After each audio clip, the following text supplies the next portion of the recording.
53 años transcurrieron desde que se construyó el reactor nuclear israelí en Dimona. Durante ese tiempo, el reactor se convirtió en una bomba de tiempo que amenaza a Israel y a los que trabajan en las instalaciones, según lo que fue publicado en el periódico Haaretz.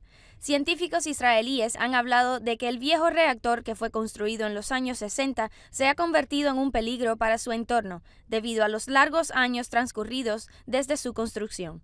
El resultado de una investigación realizada por expertos en el reactor nuclear, la cual fue presentada en una conferencia para asuntos nucleares realizada últimamente en Tel Aviv, reveló la existencia de 1.537 defectos en el núcleo metálico del reactor, debido a su avanzada edad.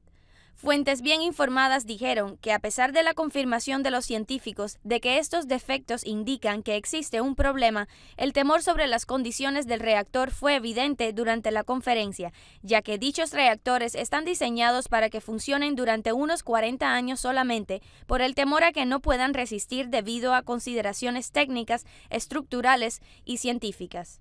El profesor Uzi Even, exmiembro del Comité de Energía Nuclear, había hecho un llamado en reiteradas ocasiones para que se proceda a clausurar el reactor nuclear de Dimona por razones de seguridad, además de que la generación del viejo reactor lo convierte en un riesgo ambiental, de acuerdo con Even.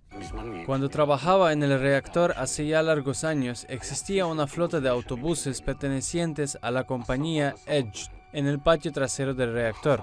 Todas las mañanas encendían sus motores para estar seguros de que funcionaban. Los autobuses estaban ahí con el fin de evacuar a los residentes de Dimona en caso de un desastre. Observadores señalaron que al no suscribir Israel el Tratado de No Proliferación de Armas Nucleares, evitó que fuese sometida al control por parte de la Agencia Internacional de la Energía Atómica, lo cual prohíbe, por consiguiente, la cooperación internacional con el reactor, algo que no sucedió después de revelarse que existen decenas de casos de cooperación internacional secretos, incluidos aquellos con el Departamento de Energía de Estados Unidos y con la Unión Europea.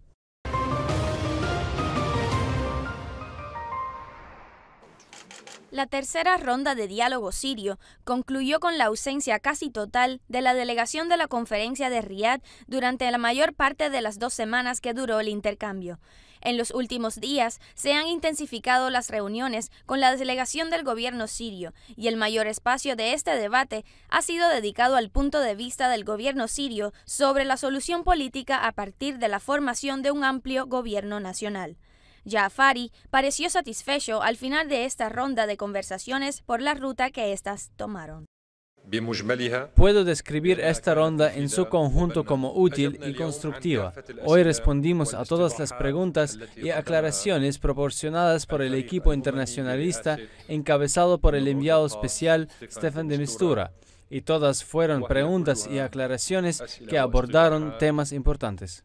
Dentro de pocos días, el enviado de la ONU anunciará la fecha para la siguiente ronda, con quienes asistieron hasta el momento. El miembro de la delegación, Kadril Jamil, considera que estancar el diálogo refleja la escalada de los sucesos en el campo sirio. Estamos en contra de la exclusión de uno, pero si alguno quiere excluirse a sí mismo, entonces no debe tener un veto sobre el progreso de las conversaciones y no se debe permitir que nadie extorsione a los negociadores de las dos partes, de las Naciones Unidas y de las partes sirias. La pregunta dirigida a quienes suspendieron sus asistencias es: ¿suspender la asistencia ayuda a mejorar la situación humanitaria? Creemos que lo contrario es cierto. El equipo internacional concluyó su sesión con una reunión junto a la delegación de la oposición interna.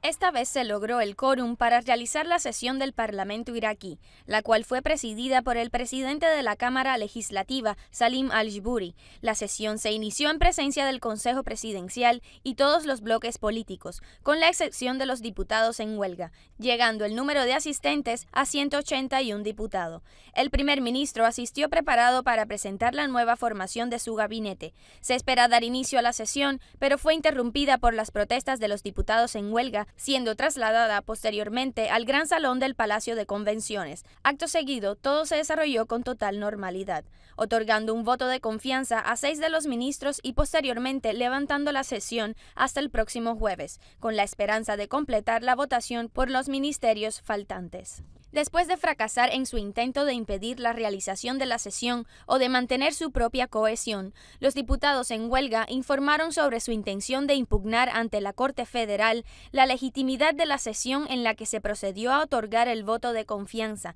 enfatizando que suspenderán su asistencia a las sesiones del Parlamento hasta que se tome una decisión sobre la impugnación, de acuerdo con el criterio de la Corte Constitucional. Si la respuesta de la Corte no es favorable, en este caso formarán un bloque de oposición dentro del Parlamento. Seguiremos adelante intentando acabar con las cuotas sectarias y partidistas que han conducido a la quiebra de las finanzas del Estado y al deterioro de la seguridad en el país. Formaremos un bloque de oposición dentro del Parlamento para corregir y evaluar el proceso político.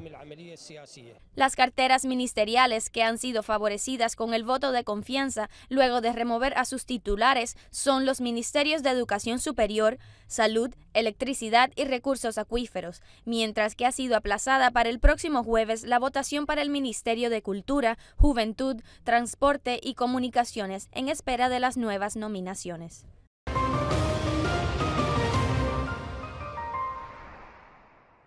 Después de una ausencia obligada de 2 meses y medio, Dima Luabe, la niña de 12 años de edad, despertó a los sonidos de la voz de su madre y sus hermanos, y no al ruido de la voz de los carceleros de la ocupación.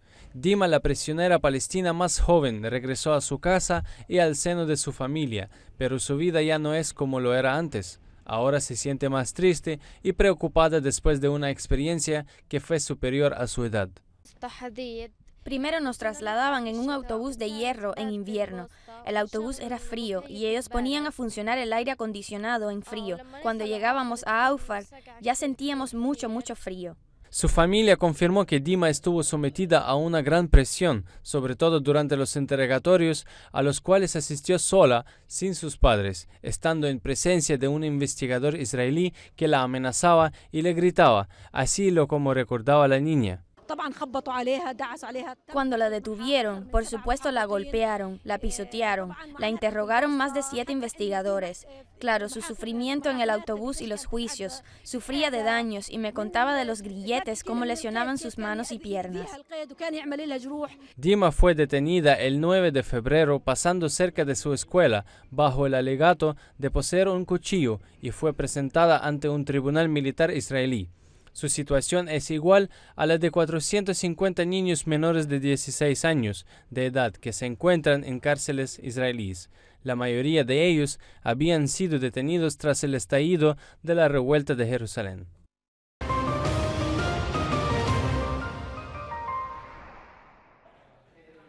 Evaluación de daños en el sitio y el Museo de Palmira. Es el título de la misión de la delegación de la UNESCO de alto nivel en su corta visita a Siria. La misión, que ha sido recibida por Damasco con gran interés, busca mantener los monumentos y el patrimonio humanitario arruinados por años de guerra. Ahora estamos en la fase de supervisión y evaluación de estos daños, hallando el camino para poner un plan de acción integral en coordinación con la UNESCO para la restauración de esta ciudad. Hemos escuchado con satisfacción la expresión del dirigente de la UNESCO y su disposición a proporcionar todas las ayudas posibles, materiales y técnicamente, para la restauración de esta noble y gran ciudad clasificada en la lista del Patrimonio Mundial. La misión de evaluación inmediata de la UNESCO se informó sobre las condiciones y la realidad de la ciudad recuperada por el ejército sirio hace unas semanas.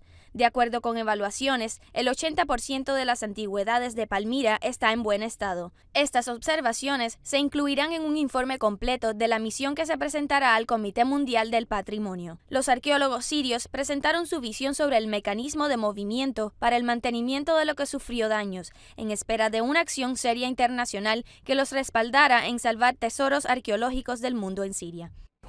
Hay un plan de emergencia en el corto plazo y habrá planes para el futuro en la restauración de edificios dañados a través de la recuperación de edificios antiguos, a través de los restos arqueológicos utilizables para el mantenimiento y no construir nuevos edificios en absoluto.